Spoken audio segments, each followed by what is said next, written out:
All right, everybody.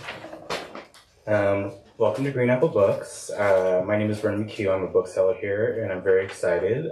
For tonight, we are celebrating Tyler Lacy Cain's In Memory of James Wright, whose poem I ate, and Colin Winnette's Gainesville. Let's give them a round of applause now. Tyler and Colin will both be reading tonight, and after their reading and discussion, there will be time for a Q&A, and I believe both of them will be happy to sign books at the end of all of this. And we have copies of both of those books at the front registers available for purchase if you have not done so already. Before I introduce them, I want to first thank you for joining us in person and to our online audience. We are broadcasting from San Francisco, which is on unceded Rainbow Ohlone land. And I hope you join us at Green Apple and are pledged to turn land acknowledgement into action and donate either your time or monetary means to an Indigenous organization every time you hear one. We have a lovely QR code located at the back desk where you can learn more about that. So brief business. Please silence your phones now if you have not already, but do feel free to take pictures of tonight's event and share them all over social media and tag the authors respectively. It's encouraged, thank you. And check out our event calendar online. The restroom is behind us, but you cannot use it during the event for obvious reasons, but it will be available to you afterwards. And a special note is that when you buy books from us, you're not just supporting independent bookstores, but you're also supporting the writers like Tyler and Colin, who put so much work into their books, and you also get to have a book, which is the big selling point. All right. So first I'm going to introduce Tyler. Cain Lacy is also the author of a poetry chapbook, Roos. His prose and poetry have appeared in Juked, Alice Blue, Bombay Gin, Columbia Poetry Review, Pinwheel, and Salt Hill, among others. He lives in the Bay Area. Colin Winnette is the author of several books, including The Job of the Wasp, which was an ABA Indie Next Pick, and the indie bestseller Coyote. He was a finalist for the 2024 PEN/Faulkner Award for his latest novel, Users, which was a New York Times Editor Choice pick, a New Yorker Best Book of 2023, and it was called the first great novel about virtual reality by The Nation. He lives in San Francisco and can be found online at colinwinnette.com. Let's give one more hand of applause, and I'm going to go, and we're going to come up here and do the thing. Thank you.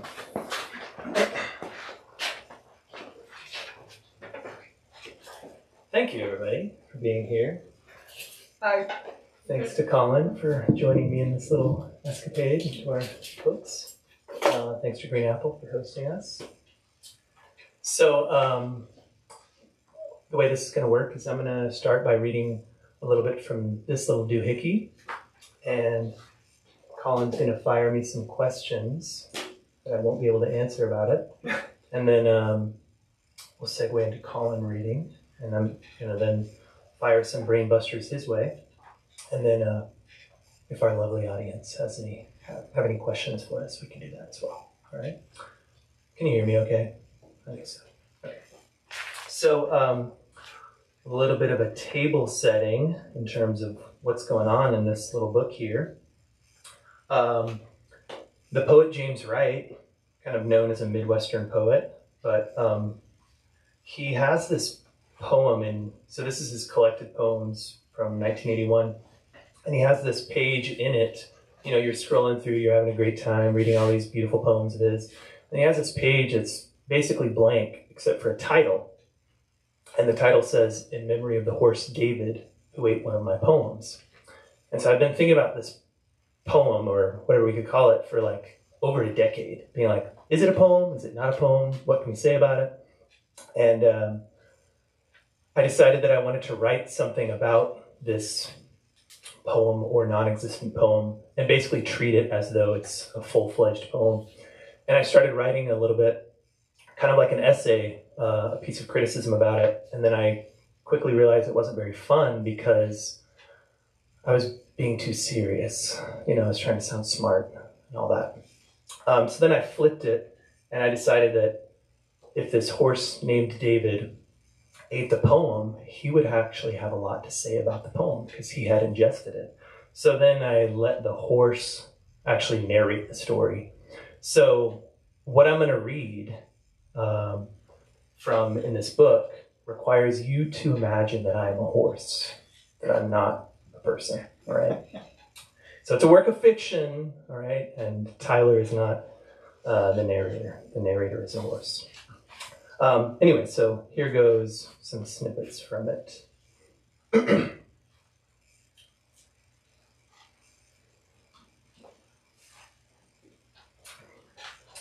In memory of the horse David, who ate one of my poems, takes up one page of what some readers argue consists of 0 lines. Lines nothing like the poem that James Wright wanted to show someone, anyone, before it disappeared into my foregut, where it was broken down, in other words, analyzed, before moving to the hindgut, before, well, I don't need to tell you how most poems end up. About that poem, there isn't much worth noting, but about this poem, mistakenly seen as a blank page or a bad joke or both, there remains much to be said. Since the news just reached me that Wright has died, I thought it best to memorialize him by offering my own thoughts on his poem that came from a poem of his that I ate. Poems are neither setups for punchlines, nor are they riddles.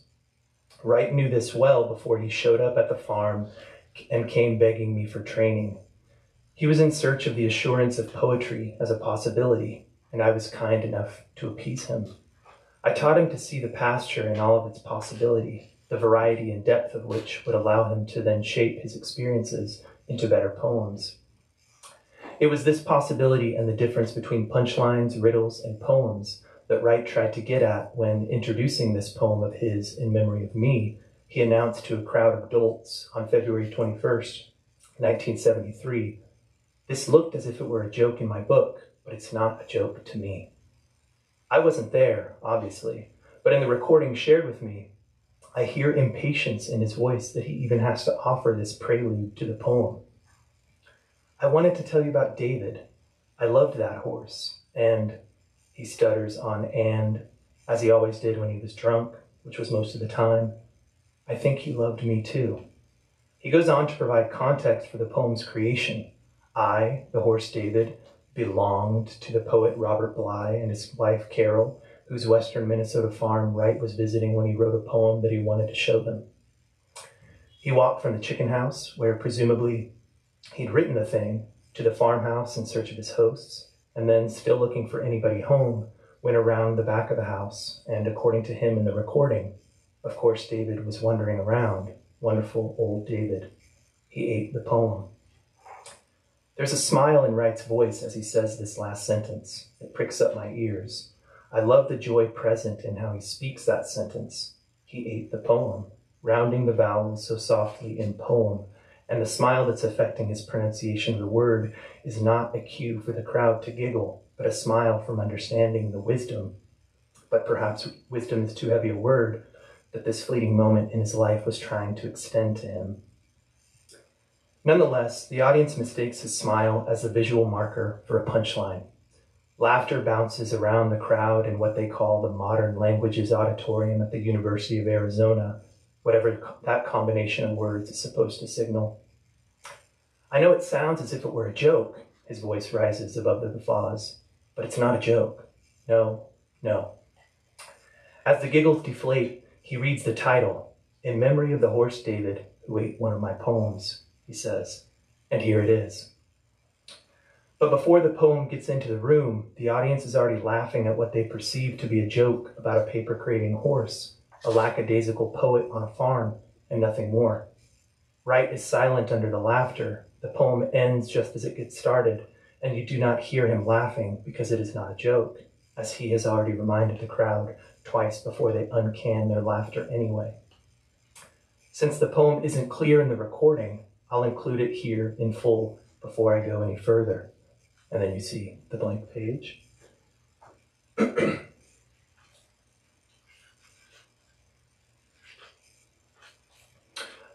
We may not be lumped into what you call ruminants, but that holds little meaning when it comes to how we process the world.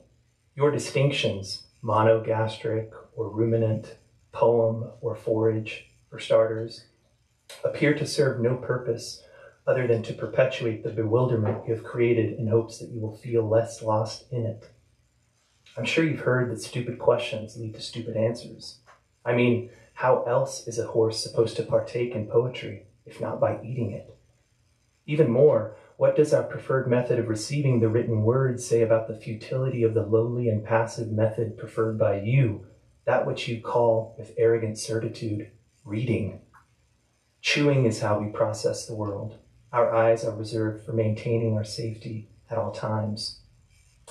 What I'm trying to get at is that even though the poem's title incorrectly identifies me as dead, which I am certainly not, a horse named David surely seems clever enough to know that he has no business consuming poems, which should make you wonder, precisely because of his wits, why a horse named David would choose to eat the poem instead of the grass sprung up around the barn where a horse is more likely to roam. I didn't mind the aftertaste of the dog Simon's piss in the weeds and tufts, but after making the mistake of browsing there one evening after Wright and Bly had been drinking hard all day long, I vowed never to eat around the perimeter of the barn again, whether or not a wet streak was visible on the boards or a sour stench lingered over the sprouts.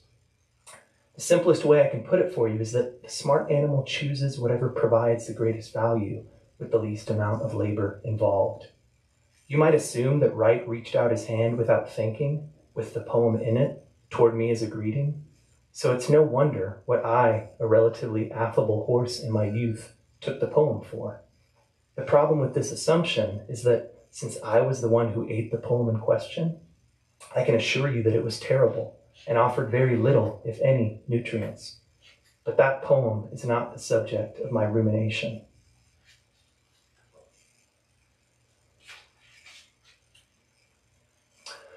I've spent the past 8 years chewing on this poem in memory of me and the poem I ate. I have it memorized and have been known to recite it in my sleep. I have savored it for so long, yet it continues to sustain me. As much as the poem has become part of me, I feel that I have inhabited it, which makes sense considering I was, in a way, part of its composition. At times, I am so moved by the poem that I forget that it is me, so-called David, who is present in it. When I chew on the poem, I often see not the poet and myself, but the poet and another horse named David, a horse named David who is nothing like me, frolicking through tan Midwest pastures going to seed under a bronze sun, a bronze that rhymes with the gold coat of this David's careening frame as he gallops through the western Minnesota afternoon, a golden frame that, positioned just so at the dwindling hours of daylight, cradles the setting sun in the crook of his sunken back that is nowhere near as pronounced as that of the real David, that is, me. It is a gold of sun and mane that rhymes with the poet's tar-streaked yellow teeth and nicotine-stained fingertips that flicker compliments, commands, lines of poems, and hey at the horse. I see this David having grown so close to Wright that to the saggy-backed nag in the blissful but waning years of his life, this man was not James Wright, the famous poet, but just Jim, which was who he was for all of us on the farm, how I referred to him during our training sessions. Everyone should have a reliable and voluble friend named Jim. A Jim built like a football player, but as soft-hearted as a teddy bear, a balding, chain-smoking stuffed animal who can't stop spewing lines of everyone from Whitman to Po Chui, or the prose, whole pages regurgitated from memory of Dickens' sentimental novels and Hobbes's Baroque Leviathan when he drinks, which is all the time. Jim, a broken-down, tragic drunk of a poet whose life goal is to be happy, a goal attainable for him only through the intercession of words. But a Jim who, aside from all of these human concerns, a man that knows himself to be an animal, and so one who communes with animals and offers them poetry as sustenance. This Jim is even better. From here on out, I will refer to him as simply that, simply Jim. But let's get out of the pasture and back to the poem. Skip forward a little bit.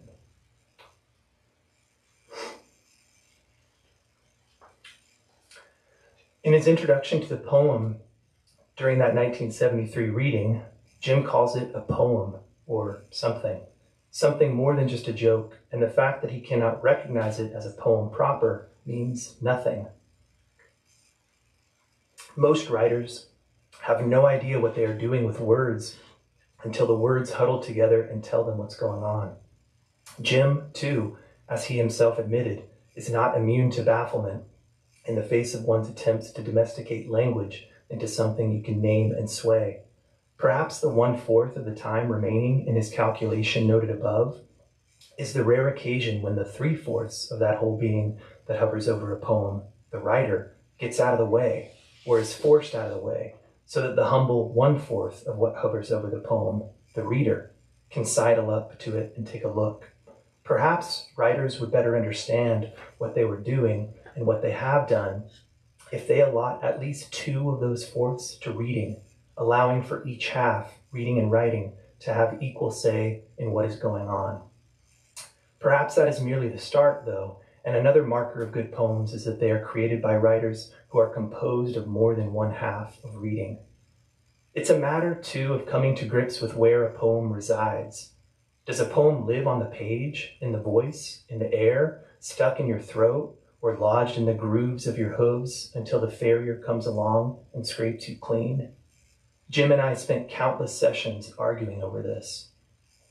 Ebullient reciter of poems that he was, what with his photographic memory and always having enough drink to keep him chatty, even if I could only understand what he was slurring a fraction of the time, he swore up and down that the poem doesn't exist until or unless it's given breath. And yet you write it on the paper, Jim, I would stomp, to record where the breath is given. The poem, I was always trying to get through to him as he went on and on, uninhibited by manners or booze, is what's in the space between words. That's what you're trying to scratch your way back into when you scrape your pen across the pages of your typewritten drafts. I remember him slurring at the trees, spittle at the corners of his lips. I wonder where words are before anybody speaks them. The problem with most poets is that they don't know that words are what you get out of the way of. You get out of their way. This is what my eating the poem was meant to teach him. This is what his writing of this poem, In Memory of the Horse David, one of my poems, reveals he finally learned. This is why he smiled during that reading. This is why I am writing, as he was, in memory of what came before us, poems and poets, what we have to risk putting into words. I am trying to get to the bottom of all of the because. I'll stop there.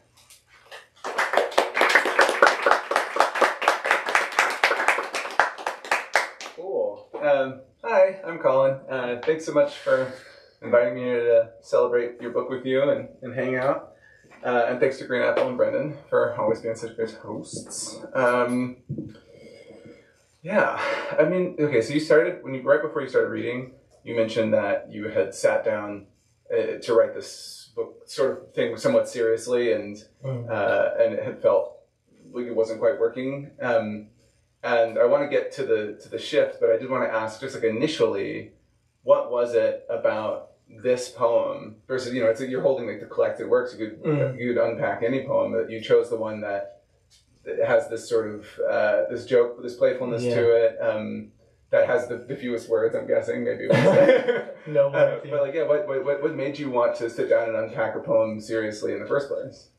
That's a great question, and I think part of it is that I don't really like James Wright as a poet, strangely enough. Like, a lot of his poems are a little too nature poem-y for me.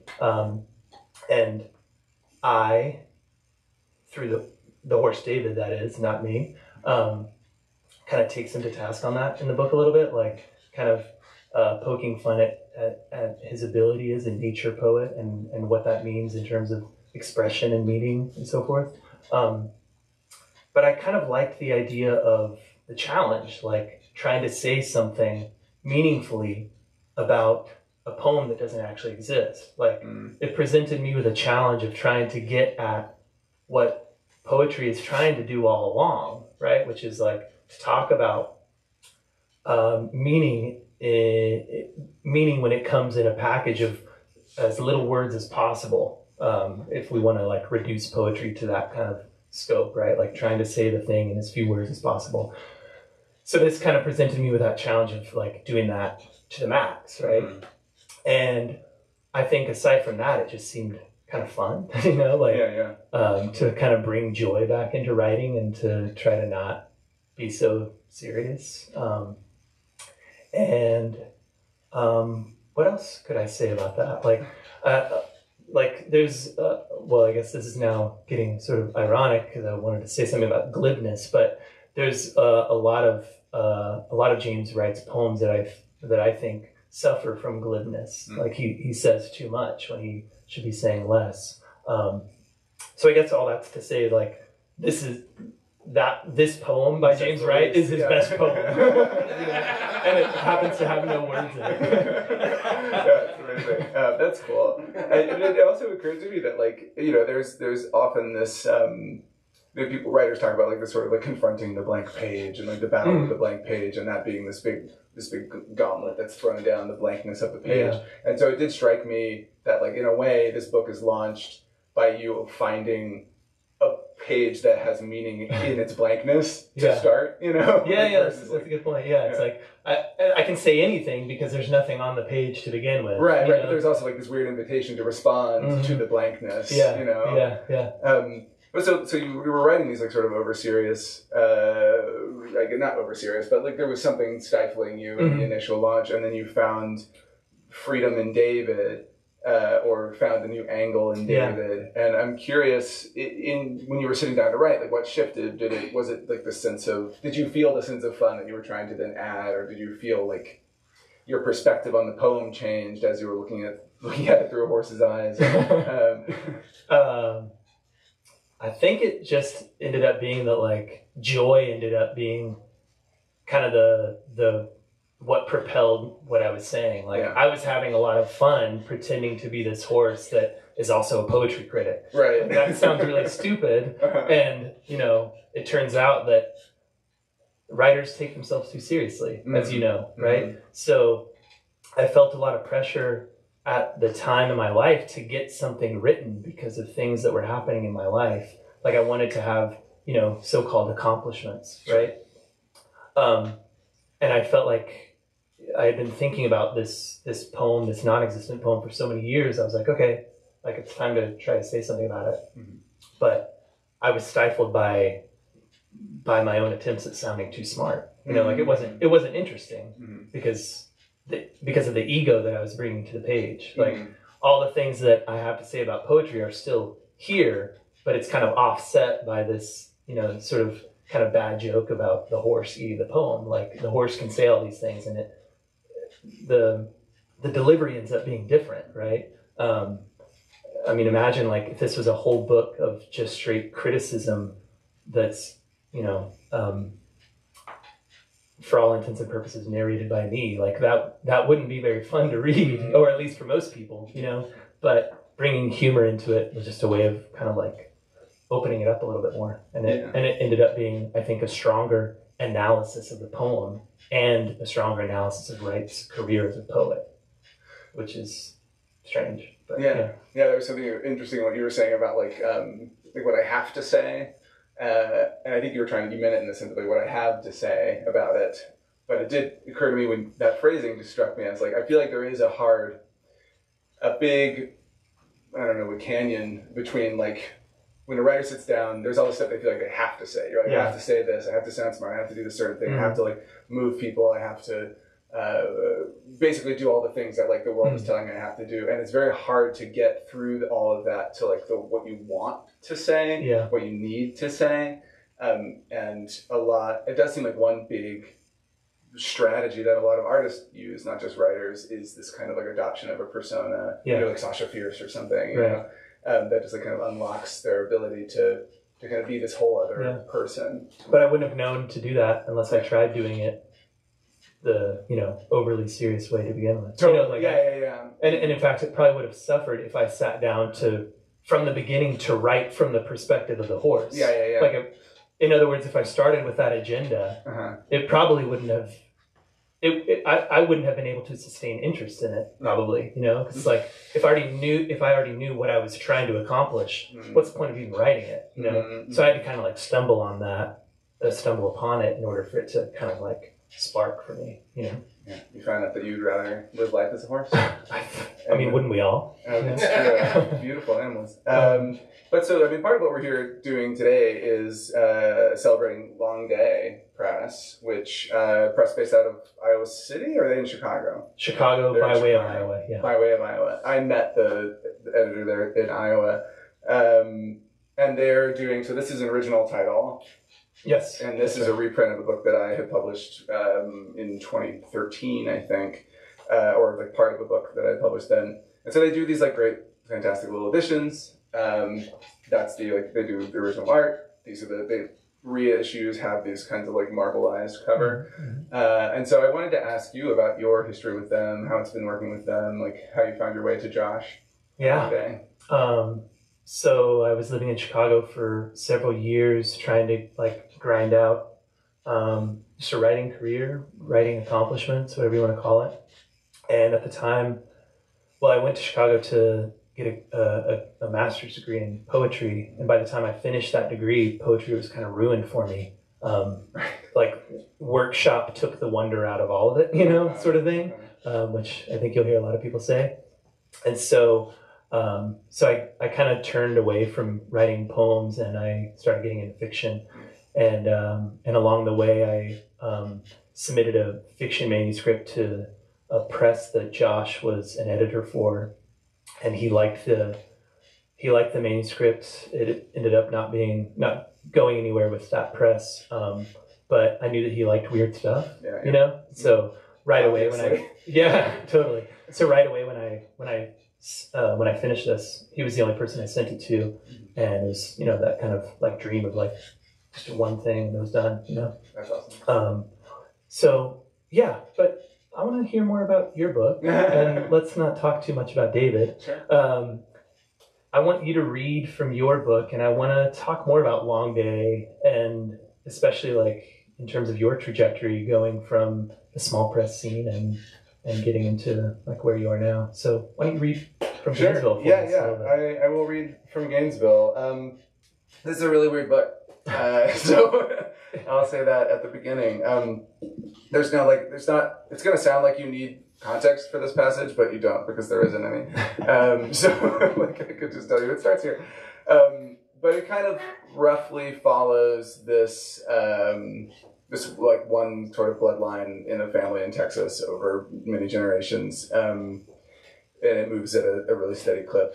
And this is sort of a passage toward the end. I mean, one big thing that anyone who's read it before, or as you were saying in the back, is it's a pretty dark book. There's a lot of darkness in it.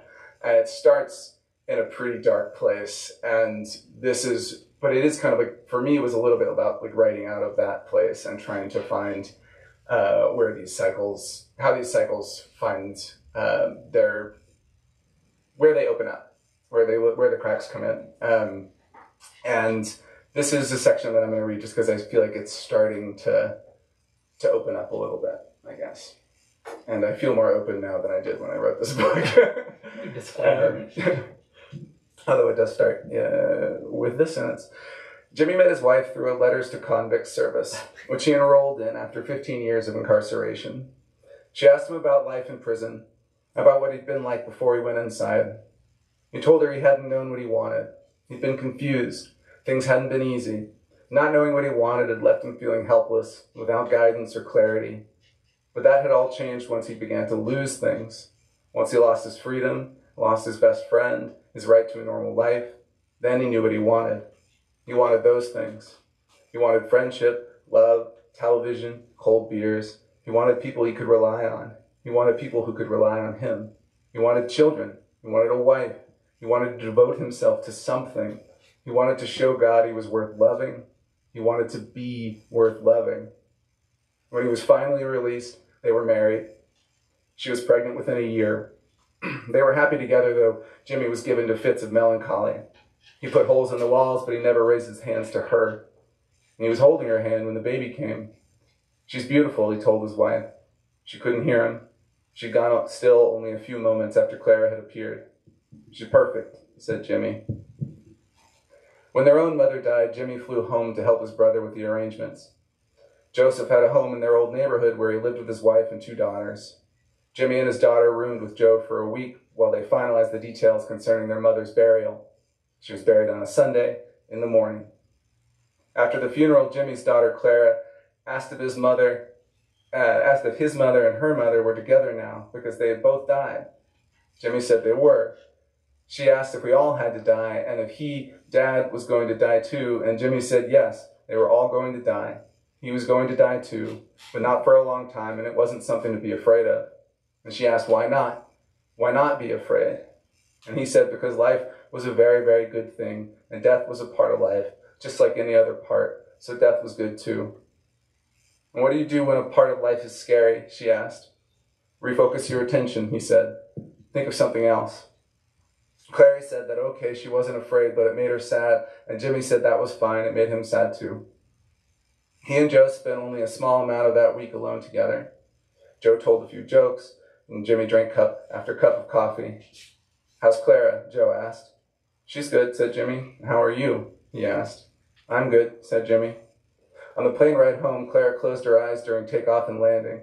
I thought you weren't afraid, said Jimmy. I'm not, said his daughter. I'm thinking of something else. Jimmy read his daughter bedtime stories, and the girl sometimes described what she saw while he was reading. They were in a 2-story apartment, the monkey and the man. Their hands were rounded and still able to grip onto things like ladder rungs, which they needed to climb to the 2nd story. The monkey liked records, and the man liked CDs. When they weren't on adventures, they did things like climb into a car with their friends and drive to the Great Wall of China. They were fairly quiet trips, fairly normal. Nothing much happened, but they took lots of pictures and told the stories over and over when they got home. Jimmy's daughter loved preschool. She loved playing with the other kids. She started telling stories all the time to anyone who would listen. She told stories about the things she'd heard other people talk about, and she filled in what she didn't know. My dad hit a squirrel with his car today. Its body was stiff, but his face was smushed. He got out of the car and picked the squirrel up off the ground and wrapped it in a shirt he'd just picked up from the cleaners. The shirt was so white he could see the squirrel leaking through it, so he put the squirrel and the shirt in the back seat and drove us all home, where he buried the squirrel and the shirt in the backyard. He told me it was a nice shirt and the squirrel would like to be buried with it. I said the squirrel would like to be buried with a nut, or in a nut it could eat itself out of. My dad said, next time. And I said, what? Because I wanted him to say it again. And he said, never mind. You told that story at school? Said Jimmy. Clara nodded. Did you get into trouble? She shook her head. Cool, said Jimmy. He wrote the story down and put it on the refrigerator. In the park, sometimes Jimmy talked to the other parents, the mothers, the fathers, the children now and then. Clara and the other kids built an enormous sandcastle and disappeared inside of it. The children came out hours later. Jimmy and the other parents were on the bench, patiently waiting, and the kids looked entirely exhausted, a little older, a little surer of themselves. There was sand in their pockets, in their hair. They weren't able to describe what they'd been doing, what they'd seen exactly, but they took deep breaths and left with their parents, hand in hand, and none of them were much like they'd ever been before. Clara asked Jimmy when he was going to find another wife, but Jimmy didn't want to focus on that, on himself. He wanted to raise his daughter to the best of his abilities, and he would seek out someone when the time was right. Clara was less social in grade school. She had 2 best friends, Sam and Susie. This is like slowly dripping down. I'm going to crank it. Sam and Susie. They were over every weekend, and they made forts out of the couch cushions. They draped a canopy roof of bed sheets over the cushions and sat beneath them in the darkness together. They ate bowls of chips and told stories under the canopy. Sam was in love with Clara. Anyone could have seen it. Around her, he was red-faced most of the time. He was comfortable, but looked to her for approval for nearly every decision. We could angle this pillow, extend this area, and make a little kitchen space where we can keep the bag of chips and the crackers, right, Clara? When they weren't hidden in the fort, Jimmy watched the kid flirt with his daughter, watched him pine away for her, and he realized things were going to get very complicated as she grew up. One Sunday, Sam asked Jimmy for permission to dig a hole. Clara was in the backyard, and Jimmy was moving about the house, doing Sunday things, checking occasionally on Clara in the yard whenever his fluttering led him from one room to another. Sam knocked at the door, and Jimmy went to answer it. I was thinking of digging a hole, the boy said, for Clara. Okay, said Jimmy. Do you think that's something she'd like? I don't know, said the boy. I'm not sure what I'd find. So you're looking for something? Not exactly. Well, what's the use of a hole? It's for Clara, said the boy. Right, said Jimmy. I would need to borrow your shovel, the boy said. My parents say they're very particular about their tools. And what if I'm particular about my tools, said Jimmy. Are you? Jimmy thought a moment. He was interested in what exactly this kid was trying to do. How far would the hole go? What would they use it for? Where would it go? What was the point of the hole exactly? Where are you going to dig? Asked Jimmy. I haven't decided yet. Shovel's in the back, said Jimmy. He led the boy through the house, to the backyard. They got the shovel from the garage. Clara saw them, waved, and started to come over. Sam took the shovel and left. Was that Sam? She asked. It was, said her father. Did he want to play? He wanted to borrow the shovel. Why? To dig. Dig what? I'm not entirely sure. Stop there.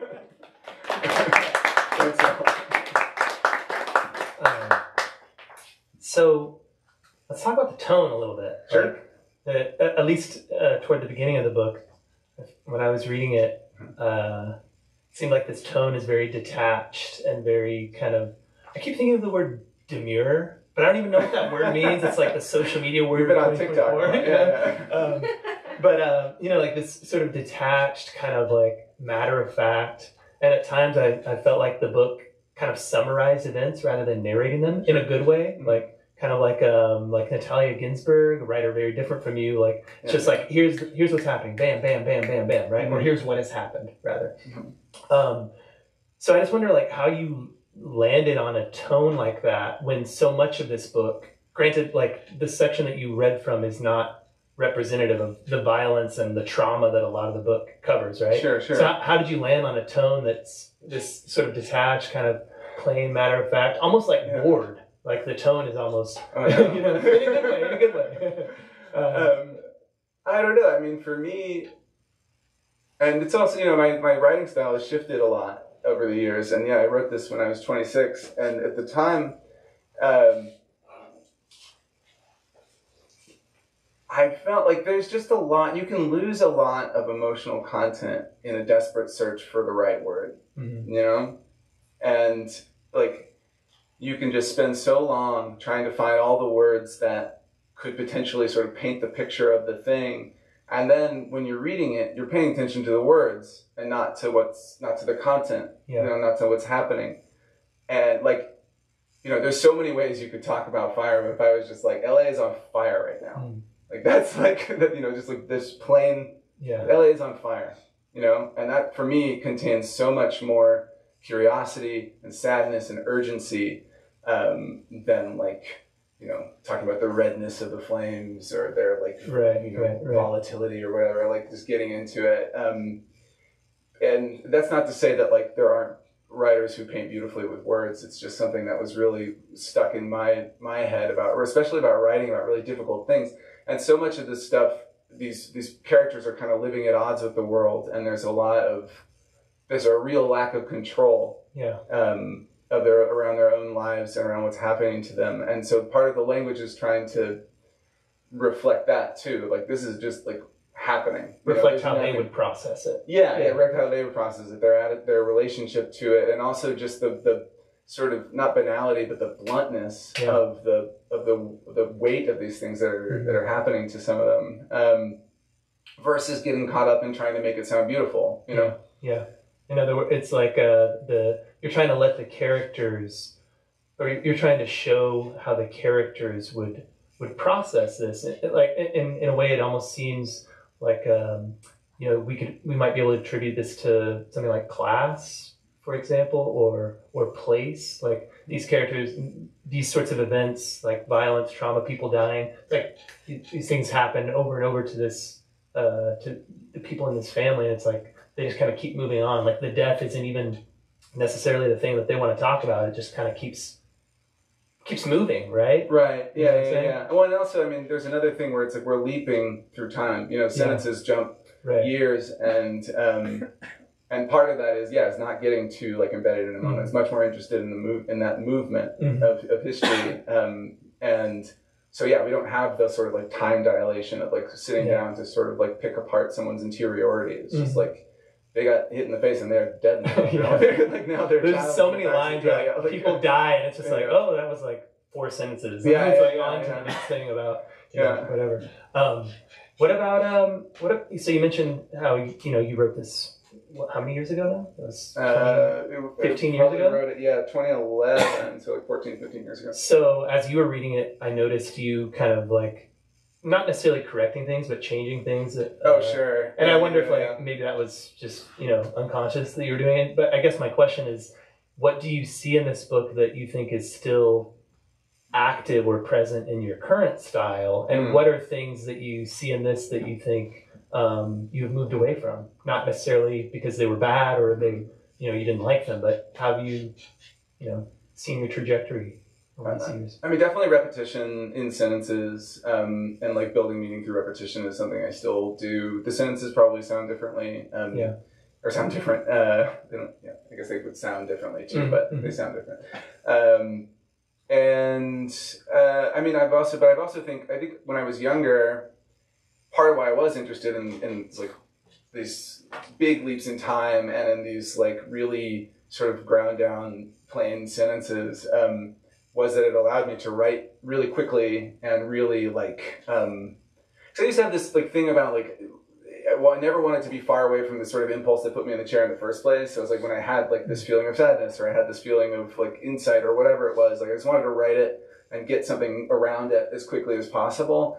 Because it felt like I would lose it, lose like my ability to articulate, or lose the sense of where that feeling was coming from. And it is so weird reading this book now because it represents an emotional and psychological landscape that is like so, I remember so vividly, that is like so different from the person I am now, but just like a weekend in my life, it was like so vivid. You wrote it in a weekend, right? Yeah.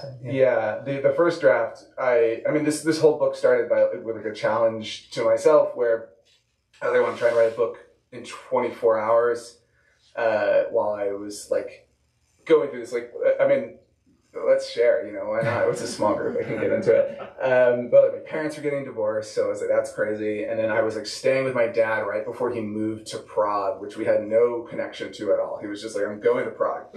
He was like, my life here is done. And I was like, what? And so I was staying with him in this house he lived in, so crazy, that was across the street from where he worked, which was a youth correctional facility in Gainesville, Texas. And he was a psychologist there.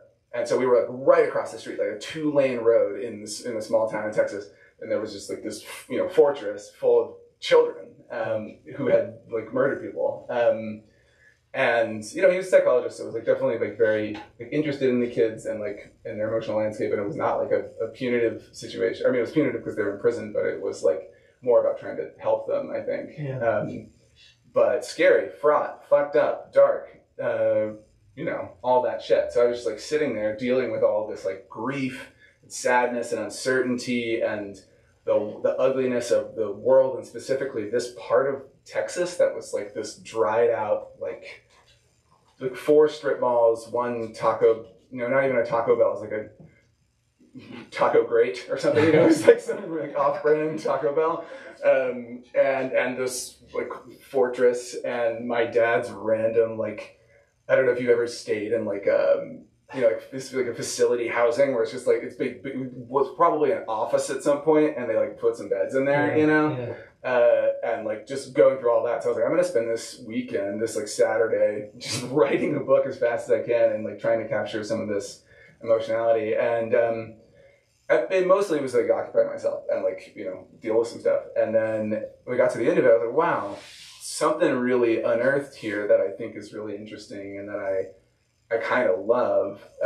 It had broken through all of these bad novelist tendencies I had. I had written short stories before and published one novel before this, and it all looked so Baroque to me, like in that moment of my life, and it felt so, and that's probably where some of the tone comes from, is this desire to counter that in some way, to get away from that.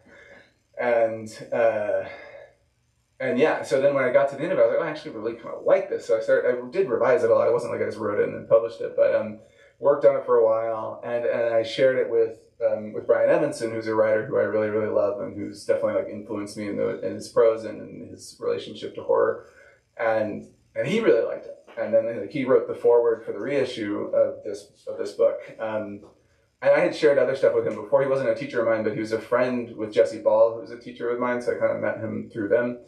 And it was definitely like the first time, you know, he's a nice person. So like everything else that I sent to him, he'd be like, oh, you know, like, good job, you know, keep on trying. And this was the first one where I felt like he thought I was a writer, you know?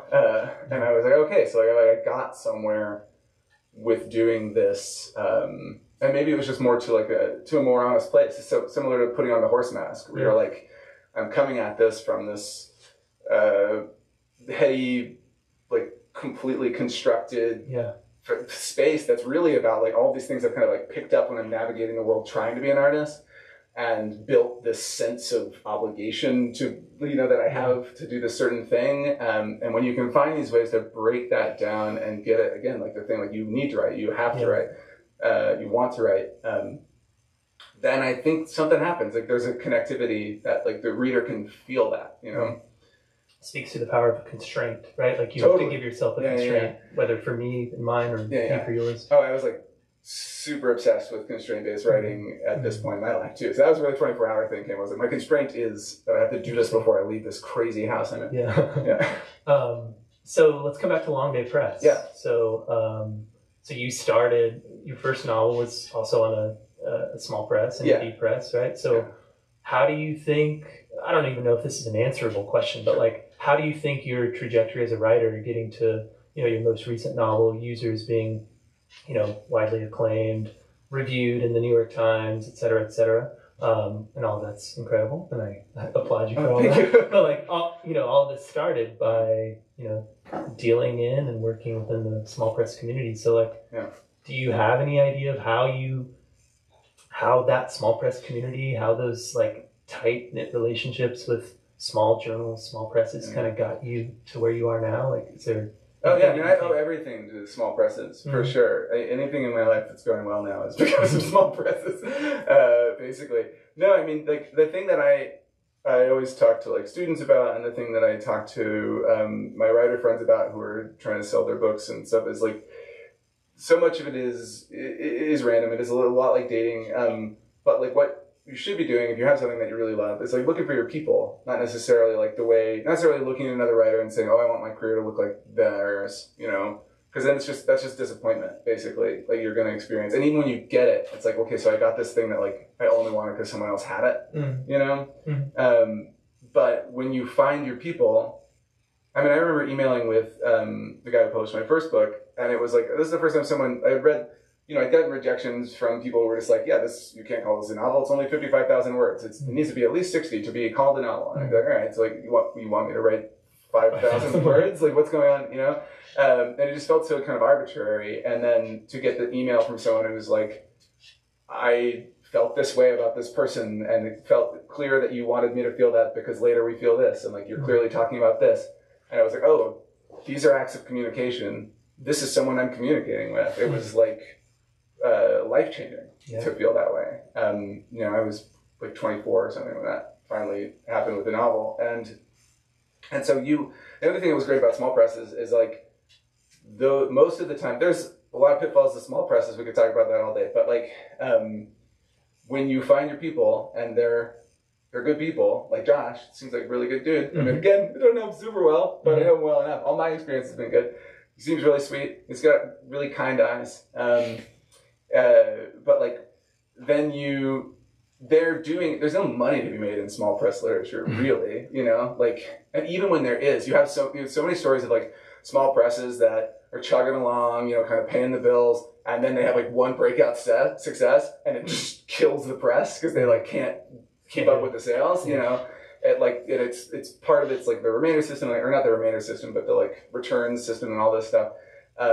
just kind of winds up fucking them. So like they just like can't be in it for money in a way. They're kind of trapped.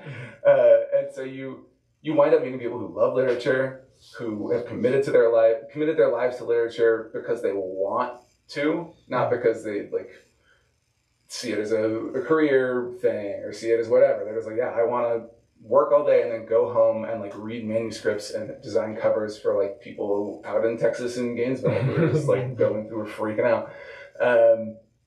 And so yeah, like then I've had publishers like $2 radio publishers. We like jumped in a car and just like Eric, my editor, just drove me around the Midwest touring for that book. We were reading in bars. We were doing like anything we could possibly do, is like cobbling all together, talking in colleges, and like people at a big five don't have time to do that really. Ultimately, like they're putting out so many books, they've got so much other shit going on, and so yeah, so it's a big job. Anyway, so I could talk about how much I love small presses all day, and a big part of it is that like that sense of actually communicating with someone, you know. Finding your people. Yeah. Finding your people. Well, maybe that's a good spot to end. And if anybody has questions, we can take a couple questions. Sure. Anyone? You don't have to, of course. I feel like there's this idea of like obliqueness that's coming up in both of what you're talking about, like like approaching things not too directly, like you have to be the horse, or you have to like have these constraints.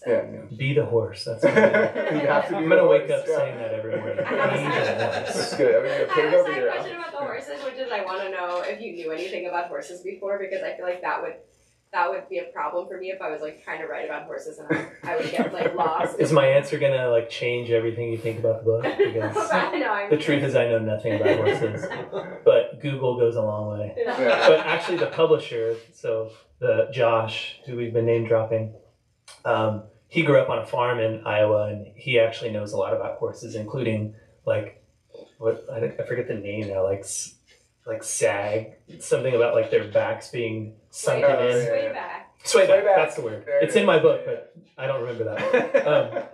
So he was kind of like my expert on like, is this realistic? Like, I mean, could a horse talk? You know, but like, is this realistic that this horse could have this condition and live this long in order to see that James Wright has died? You know, obviously there's like all kinds of things that don't really make sense, but I needed certain details to be factually accurate in order for the book to work, you know. And anyway, so he was the person that I went to for all things horsely, or all things horse. Yeah. But what was your other question? I don't know. It's not fully fledged. I don't know. It's more of like I noticed that you're both talking about this quality of like, you know, not like approaching the thing without like looking at it too much. And I'm just curious if you could say more about like the place of that in your practice.